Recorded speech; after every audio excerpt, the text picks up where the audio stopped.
So welcome to Leading with Empathy and Allyship. We have deep, real conversations about how we can be more inclusive leaders in our workplaces and communities here. And I'm Melinda Brianna Epler, the founder and CEO of Change Catalyst and your host. At Change Catalyst, we build inclusive innovation through training, consulting, and events. And this is a safe space to learn, to build empathy for each other. Today, we're going to talk a lot about the research, please feel free to ask any questions. We'll also leave some time at the end for Q&A.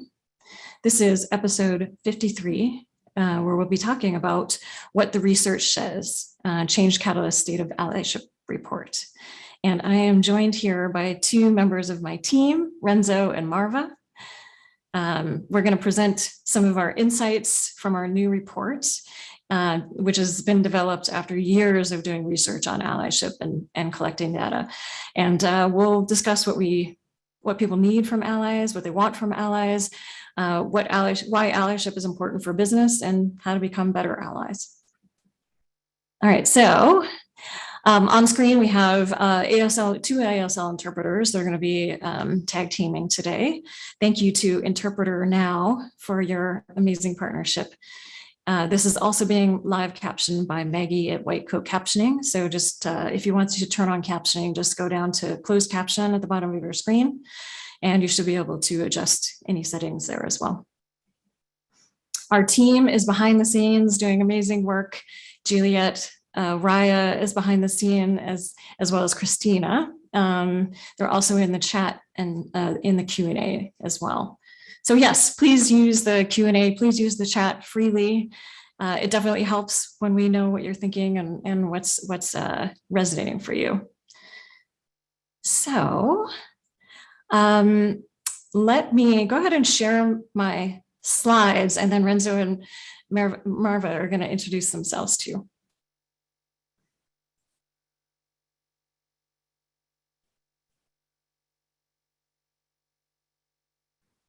Okay, you all know me. I just introduced myself, and you can find me on Twitter. That's our website there. Also, feel free to email me directly, and I'm going to pass it on to Renzo and Merve to share who they are.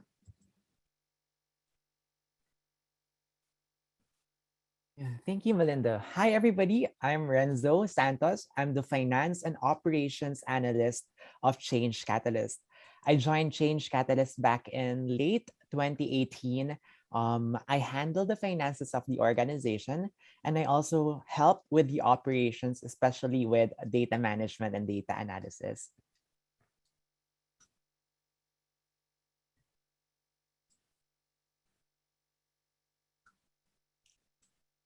So, yeah. There you are.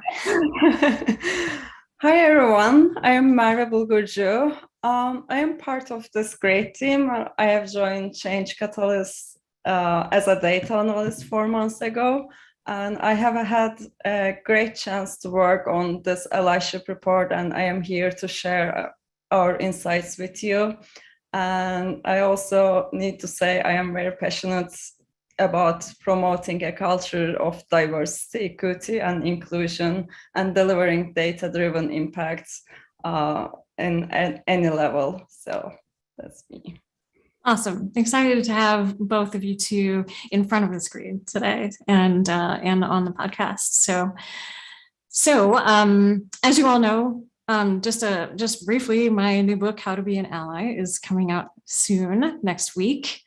And we have a new website. So I just wanted to let you know, melindabriannaepler.com. And I appreciate you purchasing a copy, sharing it with friends and colleagues, and also reviewing it after you read it. And just so you know, early sales and pre-sales do make a huge difference in the overall success of the book. So that's why we're talking about it so much leading up to it. And then also contact us if you're interested in any bulk orders for your team. Contact at changecatalyst.co. And we'll make sure you get a discounted rate. All right. And then again, we have a lunch party next week. So please do join us. And you can find out more at ally.cc/book launch. All right, so today we're going to talk about the State of Allyship report, the key to workplace inclusion. The Change Catalyst team has been facilitating conversations and learning and development programs on allyship since 2015. So this report is really a culmination of all our learning about allyship over the years. And thank you, Heidi and Crystal. I appreciate you. So some of the things that we've done to learn more about allyship, we posted short talks from diverse people with underrepresented identities about allyship across 6 years of our tech inclusion conferences and events. We facilitated training workshops with thousands of leaders and managers and advocates and activists, workplace populations across global organizations. And we've developed learning and development programming for our clients on diversity, equity, and inclusion and allyship. And then we also coach leaders through inclusive leadership coaching on how to be better allies and advocates. So a lot of one-on-one learning there.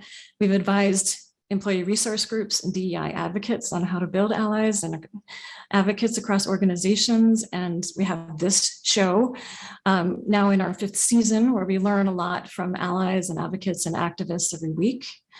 I also spent 2.5 years writing a book on allyship and conducted interviews and a literary review of over 300 articles and books for that. And then our keynote talks on allyship and advocacy have reached millions of people, and we read the comments, so we learn a lot about what people are thinking there. And then finally, we collected a broad range of data from a global study on allyship. So some limitations of the study, since most of our clients are headquartered in the US, Australia, Canada, and the UK, we did focus on these regions for the study, knowing that there's a lot more to learn about allyship globally. And in the future, we do hope to expand it to different regions. So we're excited to share the learnings with you. So in considering what people want from allies, we found 17 different themes over the years of our research and training. And then we asked people to prioritize those. And we found that overwhelmingly people want allies to show trust in them, to help boost their confidence and their courage, and to mentor them. This top priority does differ by gender, race, ethnicity, and other aspects of identity though. So for women, they generally prioritize that allies help give them confidence or courage. And men primarily look for allies to trust them, where non-binary folks prefer their allies to mentor them, first and foremost. So you'll also see here, regionally, the top 3 answers are similar across different countries. However, trust me, give me confidence or courage, and mentor me are nearly equal in the US, but for people in the UK and Canada, trust me ranks significantly higher, and Australia, mentor me is the clear top answer. So also just looking at other identities, people with disabilities equally prioritize trust me, take action when somebody does or says something harmful to me, and educate themselves to better understand me and my identity. Where LGBTQ folks tend to prefer that their allies take action when somebody does something harmful to them. Black people tend to prefer that people learn about their biases first and foremost, where Indigenous people most want their allies to take action when somebody harms them. White and Asian people primarily look for their allies to trust them. Latinx and Hispanic people would most like support through confidence and courage. And MENA Arab folks tend to prefer that their allies amplify their voice and their ideas. So it really does range quite a bit depending on who you are or your full identity. And of course, many people have intersectional identities. No one's monolith as well. And so remember that good allies listen and learn what somebody is experiencing. They show empathy and they understand what's needed, and then they take action. And these are just a few of the insights we found from our report. There's more you can learn when you go to the full report.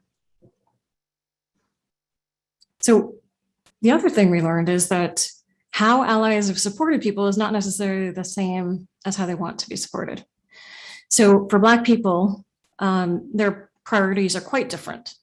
From just as an example, the top priority for Black people is for their allies to learn about their biases, but when they talk about how allies have shown up for them, learning about their biases lands 6th in that list. So from 1st to 6th.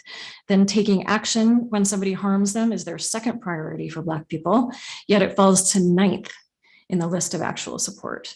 So we do need to do a better job of listening and learning and showing empathy, really understanding what people want from their allies. So our research findings confirm allyship makes a big difference in people's career. We found that 92% of people feel allies have been valuable in their careers, and the more allies people have, the more they find allyship valuable. The majority of people, 68% of them, have at least 2 allies at work. However, 20% have just 1 ally and 12% have no allies at all, and only 10% of them have more than 5 allies. When we dig deeper to understand how the numbers change with the identities, we found that men tend to have more allies in the workplace compared to women and people who are non-binary. 25% of men have 4 or more allies, and it is 22% for women, 21% for people who are non-binary. And also Black employees and the LGBTQIA+ employees tend to have the most allies around them.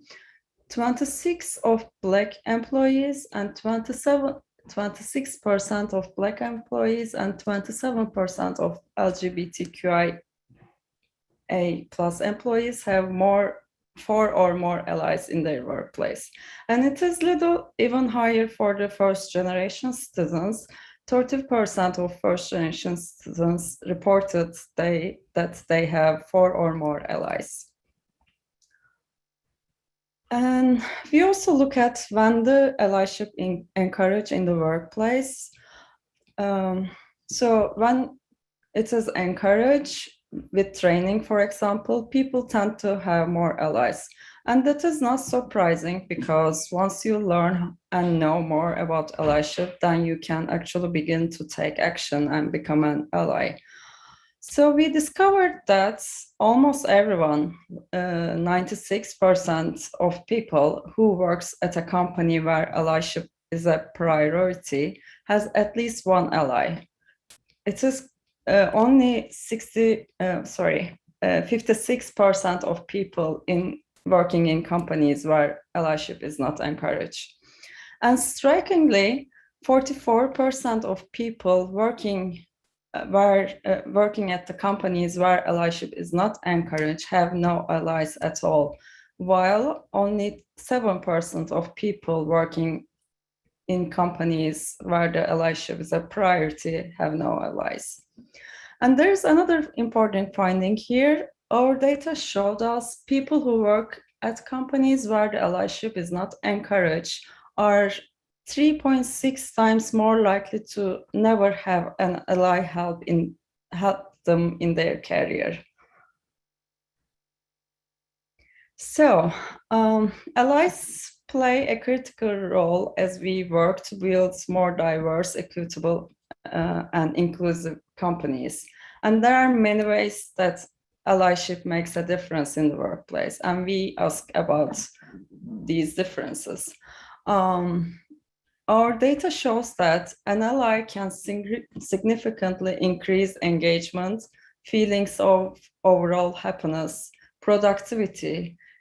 It can increase sense of belonging at work, psychological safety, and the likelihood of staying at a company. It can also reduce stress and create opportunities for career advancement. Awesome. And you can see that, I mean, so many of these things are things that we work on in different ways in our companies, and simply having an ally can make such a difference in these different business outcomes. Yeah, definitely. So now, just as there is a business case for diversity, equity, and inclusion, in our research, we wanted to know that there and to prove that there is a strong business case for allyship. On our research, we were interested to know the impact of allyship to inclusion, especially on psychological safety, workplace satisfaction, and belonging. And the results are very informative. We found out that with at least one ally in their workplace, people are twice likely to feel they belong in the organization, be satisfied with their workplace culture, and be satisfied with their job. So we dig deeper. We wanted to explore how allyship impacts people who experience workplace discrimination. We asked people in our survey if they have ever felt that their identity has played a role in their missing out on a raise, promotion, key assignment, or chance to get ahead. The result, nearly half, or 49%, have experienced workplace discrimination in their life. They answered yes. Our data show that also the rate is higher for many underrepresented groups. People with disabilities, for instance, having the highest incidence at 75%. That's 3 out of 4 people with disabilities experiencing workplace discrimination. This is followed by veterans and Black people at 73%, people who are non-binary at 69%, people from Middle East and North Africa region at 68%, Indigenous people at 67%, LGBTQIA folks at 65%, immigrants at 59%, Latinx and Hispanic at 54%, and women at 53%. We should also consider that these percentages vary by intersectionality. While 46% of white women experience discrimination, 39% of white men experience discrimination. And that's 63% women of color experiencing discrimination, with Black and Indigenous women experiencing the highest rates at 73 and 71% respectively. By contrast, 37% of straight white men and 43% of straight Asian men report experiencing discrimination. Zooming out, our research also found out that companies actually benefit from encouraging allyship. In general, when companies encourage allyship, people are 1.4 times more likely to feel safe, 1.7 times more likely to have at least one ally, 1.7 times more likely to feel satisfied with their job, 1.8 times more likely to be satisfied with the workplace culture, and 2 times more likely to feel they belong. And as a matter of fact, almost everyone, 96%, who works at a company that encourages allyship has at least one ally, compared to just 56% of people in companies where allyship is not a priority. People who also work in companies that prioritize allyship find greater value in their allies. 89% of people who work at companies where allyship is a priority find allies valuable, while only just 2% believe that allies are not valuable. So the research also discovered the people who have experienced workplace discrimination in their careers are 1.8 times more likely to feel unsafe and 2.1 times more likely to feel that they don't belong in an organization. Thus, it clearly affects the business. Now, how does this connect to allyship? The data tells us that when they have at least one ally in the workplace, they do feel safer and they do feel that they belong more. When they have at least one ally, Black people are 1.4 times more likely to feel safe. For women, it's 1.9 times more likely. For people with disabilities, it's 2.7 times more likely. And for LGBTQIA plus folks, it's 4.4 times more likely of feeling safer in the organization. And these numbers actually grow with the number of allies someone has. So the more allies you have, the safer you do feel. And we also wanted to know if companies are doing enough. So we asked people if they want their workplaces to do more to encourage allyship. Our data shows that just 15% of employees don't want their companies to do more to encourage allyship. Thus, there is space for more allyship in workplaces. We also found out that companies often overlook manager when it comes to DEI programs.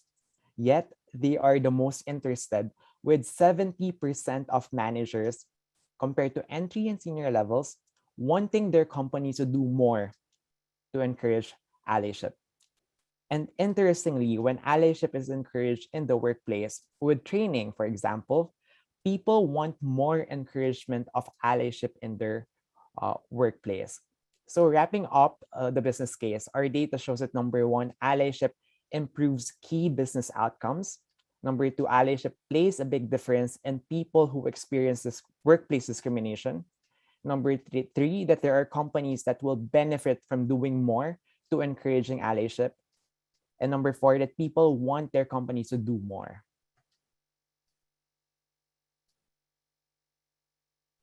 Fantastic. Thank you, Merve and Renzo. We also wanted to learn more about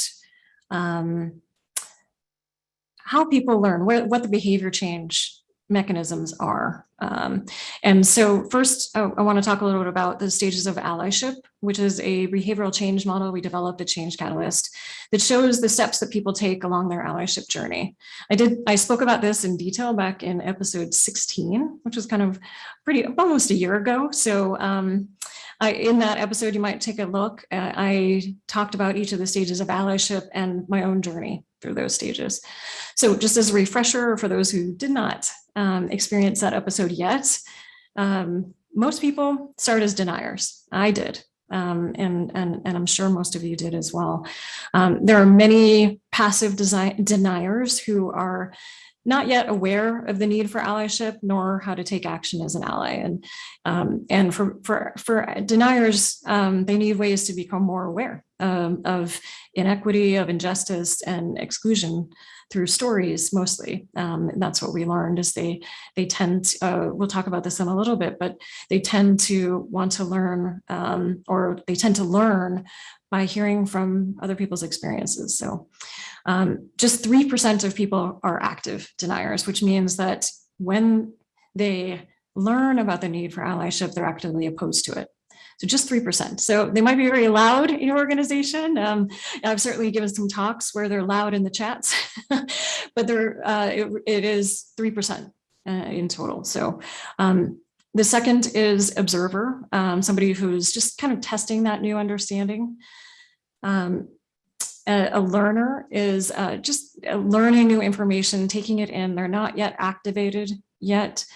An ally is activated. They're working to actively reduce unintentional harm that they cause themselves, and then also intervening when they see harm as well.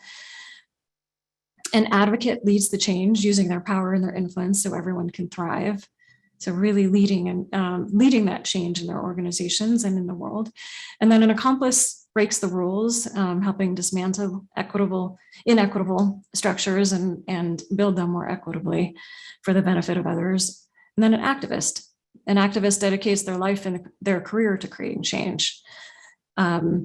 So if we go around that, those different stages, 3% are deniers, about 16% we found are observers, 20% are learners. So a lot of people that are inactive allies, they're just starting.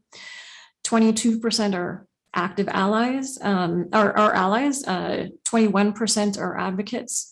I will say that we did not study accomplices in this research. So I'm going to skip that over. And 17% are activists. And in this case, we defined an activist as at least spending a few hours a week on allyship, or it's their full-time job. So how that looks like across different regions. In the US, we have more observers. People that are just starting on their allyship journey. A large percentage of Australians are learners, so just the next stage forward. The UK tends to have more deniers than other regions at 8%. And also looking more deeper, 11% of white men in the UK are in the denier stage. So that's definitely a disparity there.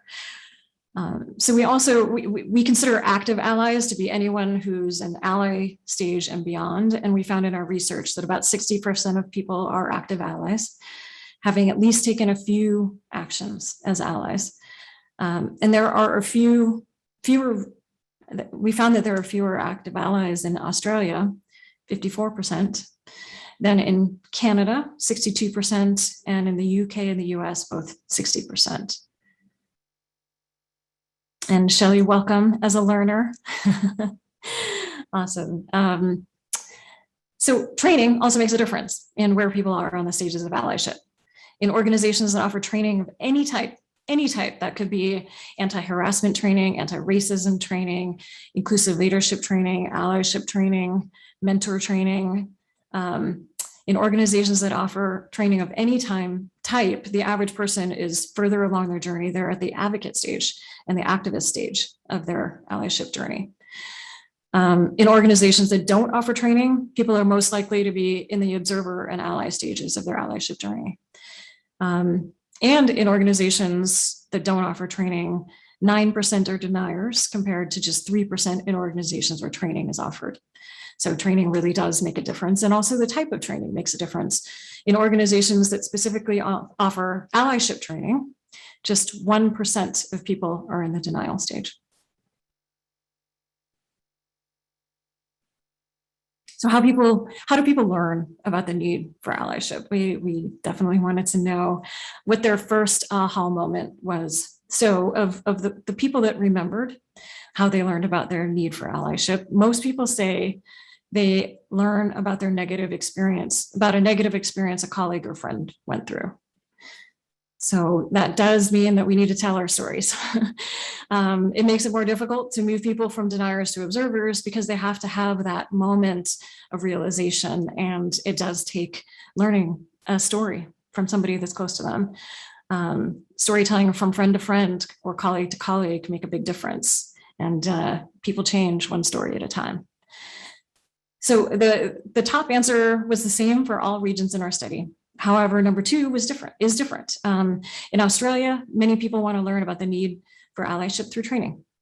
In Canada, through events. In the US, they learn by having a negative experience themselves. And in the UK, via social media, news, or books is second. And it is different depending on your identity. And so people with disabilities and immigrants tend to learn by having a negative experience themselves primarily. The top answers for women are learning about an experience their colleague went through and learning about their own negative experience. Learning about their own negative experience is also higher for people who are Indigenous, MENA, Arab, and Latinx or Hispanic. And then one third of white men learn by hearing a negative experience a colleague or friend went through. And white men are less likely to learn about the need for allyship based on their own personal experience. That wasn't surprising. And they're more likely than other genders, races, and ethnicities to learn about an experience at an event or through training or through social media, the news, or a book. And then last insight here is that notably people who work at companies where allyship is not encouraged are twice as likely to learn about allyship due to a negative experience they themselves experience.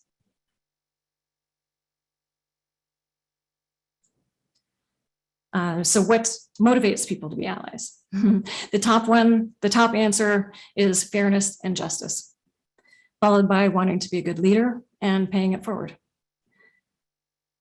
So this does vary by gender. Men are more motivated by fairness and justice, followed by being a good leader and their colleagues.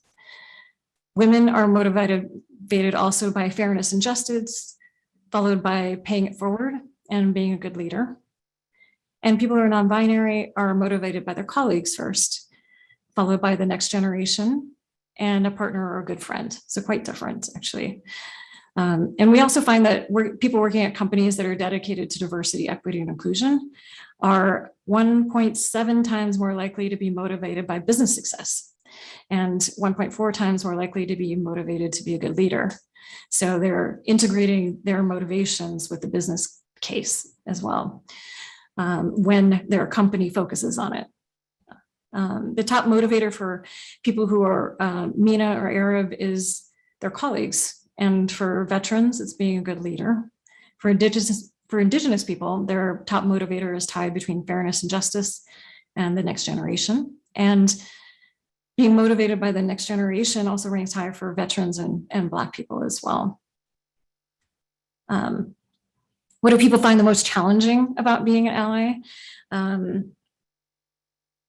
Before I go into this, I just want to say, if you have any questions, please do put them in the Q&A so that we can make sure that we answer them toward the end. So what do people find the most challenging about being a good ally? The number one answer is the lack of skills, knowledge, and or confidence. The second is a lack of time, priority, and or patience. And the third is a non-supportive workplace culture, a culture that does not support allyship, does not encourage allyship. The lack of time, patience, or priority is the second for almost all groups, except Indigenous people, where it's tied with not being in a supportive workplace, and LGBTQIA+ folks whose top answer is that they're not in a supportive workplace for allyship to feel safe and encouraged. LGBTQIA+ folks are also 1.4 times more likely to struggle with a workplace culture that isn't supportive compared to people who are not LGBTQIA+. And just notably, having a trust deficit with their colleagues comes fourth overall and third for Black people, men, first-generation citizens, and both managers and senior level leaders. So this trust deficit includes not having built enough trust with their colleagues to support them adequately or feel like they can support them adequately, being authentic and trustworthy as an ally, and not trusting their colleagues will be receptive to allyship. And in fact, Black people are 1.4 times more likely to have a trust deficit than people of other races and ethnicities. Men, managers, and senior level leaders are also 1.3 times more likely to have a trust deficit than their counterparts. So, and the last piece of insight here is we wanted to make sure that we knew how people most want to learn about allyship. So above all, people are interested in learning about allyship through interactive training and self-guided online courses. Those rose pretty high compared to the rest. Training pays off. We also found that 93% of people working at companies that provide allyship training have at least one ally in their workplace. And people who work at companies that offer allyship training are 1.6 times more likely to be satisfied with their job, 1.2 times more likely to feel safe in their workplace. And when they don't offer training, when their companies don't offer training, the people who work there are 4.3 times more likely to have no allies at all. That's a huge difference. Interactive training ranks the number one across all identities except people with disabilities, who prioritize online courses first and interactive training second. Research ranks second for people who are non-binary, Asians, and veterans. And people from who are MENA or Arab prefer podcasts and online courses second.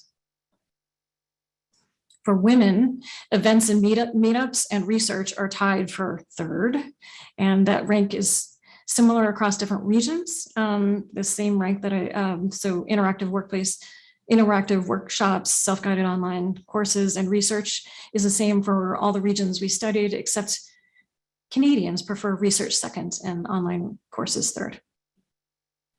And some other interesting notes: safe conversations to explore allyship is fourth for white and Black women, but absolutely last for white men. It comes in last. When they don't have allies in their workplace, however, both men and women rank having safe conversations as second.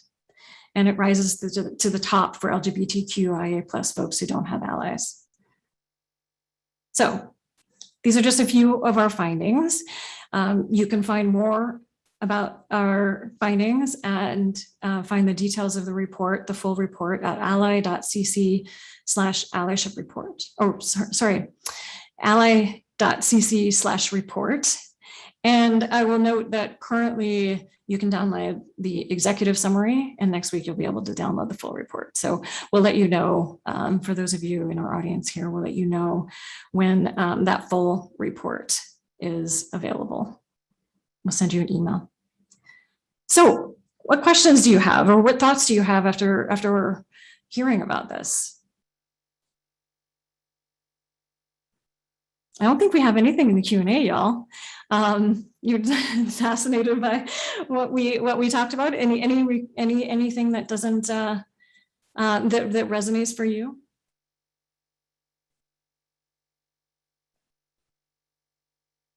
Thank you, Robert. This talk is super informative. Would love to share the findings. Awesome.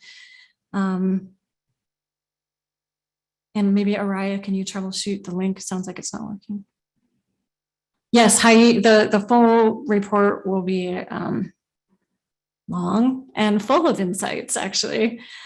Yeah, absolutely. Yeah, intersectional data on women reporting discrimination was significant. Absolutely. And I was surprised at that number as well.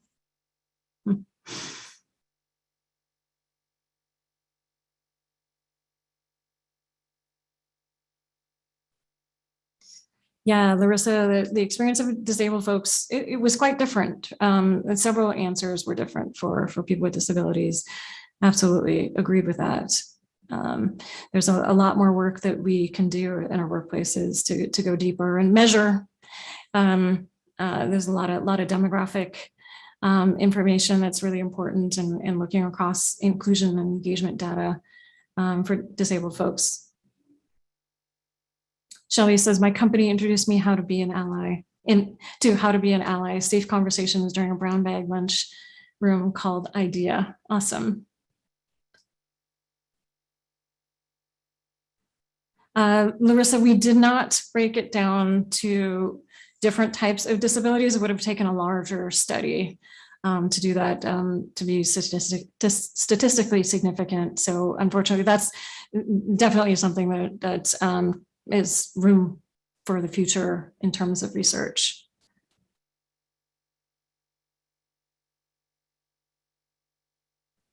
Awesome. And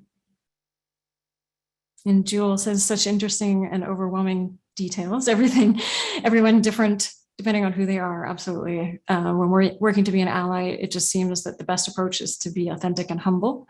Yeah, absolutely. And there's definitely some insight here that trusting and confident, giving people confidence and courage definitely rose to the top. So things that are fairly easy for all of us to do, really, it doesn't take a lot. And yes, Jewel says we have to ask more than we assume. Absolutely. How can I? Yeah.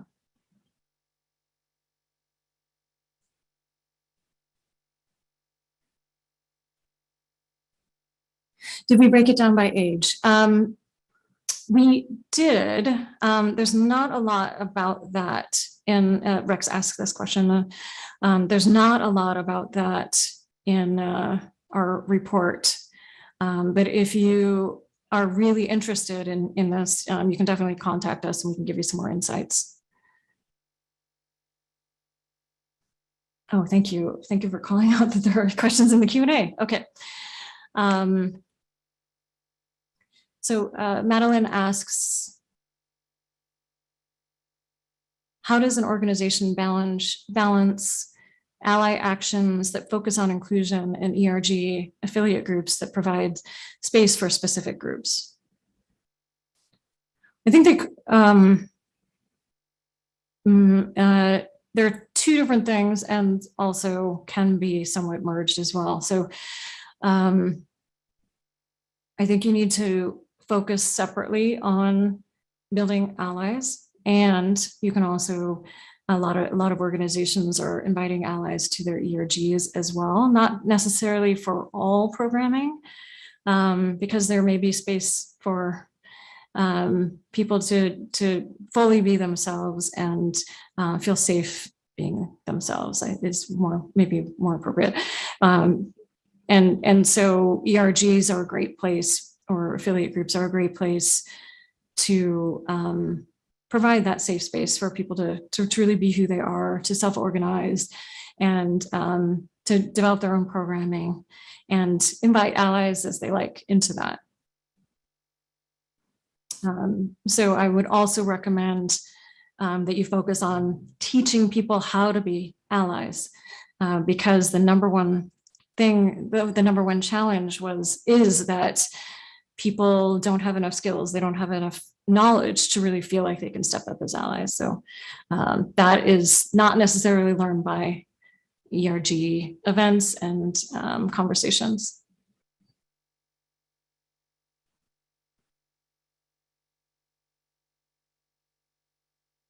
Awesome.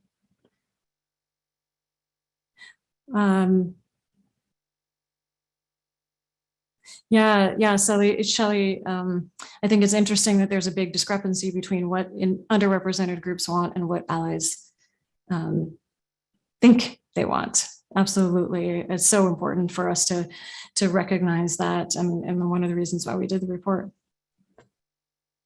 Great. Well, if there are no other questions, I'll go ahead and move to the next slide. So in 1 week, my book comes out, How to Be an Ally, and we do have a new website. So check it out and consider pre-ordering. And then again, come to our launch party next week. It should be fun. Ritu Basin is going to be emceeing, and then I'll have a conversation with Wayne and Tiffany and Rachel. Ritu is also going to do a little conversation just with me there too, and then we're going to toast and have just a conversation. And it will also be via regular Zoom, so we'll actually be able to see each other, which will be cool. So I hope I see some of your amazing faces there. Ally.cc/book launch. And then coming up next week, our next episode 54, is Ritu Basin is going to be hosting. I'm gonna pass the mic to her, and she's going to host a conversation with me about me and my journey and the book, and I'm not sure what else she has planned. So please join us for that as well. I'm looking forward to not hosting next week. So I am excited again to share all this research with you. This is something we've been working on for a very long time, and the full report again will be available next week, but you should be able to now download the executive summary. All right, everybody, have an amazing week, and thank you all for joining. And yes, thank you, Shelley. Appreciate you. Have an amazing week, and we will see you next Tuesday.